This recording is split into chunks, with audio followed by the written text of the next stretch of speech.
Here's the truth. Making your first $500 online really feels like the hard part. But scaling that into a business that makes you $5,000 a month, $10,000 a month, that is the real hard part. And that's where the game actually changes. And now I'll be very honest, I'm still on this journey myself. But what I've learned, what I've studied, and what I've tested, I've put together into a 90-day roadmap that normal people that have turned their side hustles into businesses are using to make money online. And today, I'm going to be breaking it down in this video so you don't have to waste months or years of time learning all these processes like I did. And I've put it nicely into a step-by-step formula that we can use while watching this video to learn how to do this ourselves. And step one is for us to be able to get proof of concept that our idea is actually going to work. And why is proof so important? Because you need proof before you're able to scale this at a massive scale. And those first few sales are your validation that what you're doing actually works. At this stage, don't overcomplicate things. Sell one product or give one offer, whether that can be an ebook, a service, a coaching session, or a course, using the free attention sources that we've been speaking about in the previous videos, like Reddit communities, Facebook groups, social areas, DMing people. And then while we're in that, focus on conversations, not automations. And the key takeaway I want us to take from this is the fact that the product doesn't have to be perfect. It just needs to solve a problem. And once you know people are going to pay you for your product, what you need next is growth engines to make sure that your side hustle becomes more than that and turns into a fully fledged business. And this is where most people mess it up. It's because they keep on grinding and working, but they forget to build systems so the workload becomes even less and it becomes easier to scale. And now I'm going to be sharing 3 growth levers that we could use to be able to automate our businesses. The first one is a content system. And this is constant story-driven value posts that attracts leads so we can close them eventually. The next is an email system. Every person that you've communicated to that seems interested in your product, you should be chatting with them in emails, because email marketing still to this day is the greatest form of marketing, better than ads, better than anything. And then next you need a closing system, so you'll need a sales system. And this is a way for you to be able to repeatedly close customers.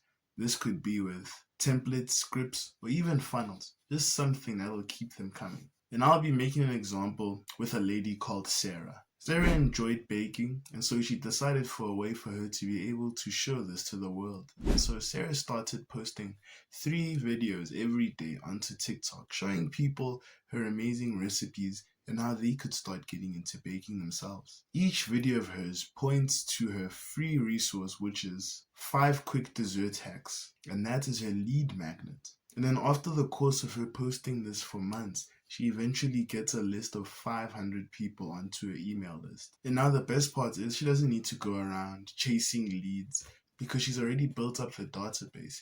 And all she needs to do now is to send a message into her community saying she's launched a product, and these people already love her. And so what do you think they're going to do once they see that?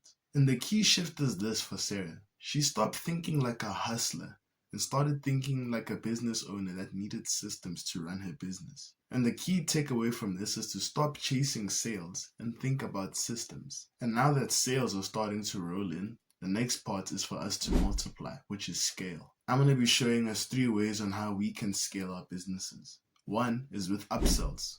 If somebody bought you a $15 ebook, why don't you offer them a 97 course on how to action that step by step right after they've done that?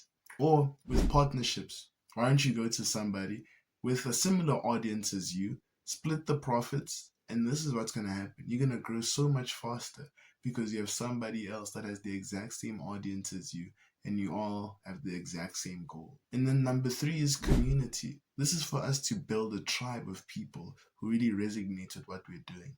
This can be Discord, a Facebook group, a private group like a school community. And this is where you're going to nurture your super fans into paying customers. And let's go back to our good old friend Sarah. And imagine if she launched a $97 course on how to bake with her baking ebook, Baking at Home, Beginner to Pro in 30 Days. And with that, she partners with food influencers to help her promote her product. Within 90 days, Sarah went from somebody who was probably making that's $500 from their products into making $5,000 with their product. The key shift that Sarah had to see from this, she had to change from just being a business owner to being a leader. And that's because people don't just buy into your product anymore. They buy into you and what you can do for them.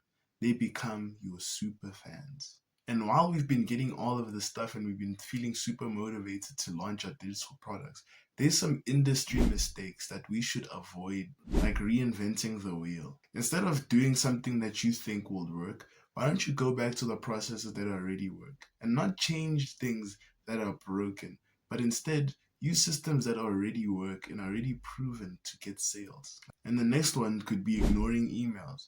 Why would we ignore emails and focus on stuff like social media and posting a lot more than ignoring the fact that emails has been the greatest form of marketing ever since it was concepted? So why would you want to avoid something that is guaranteed to print money?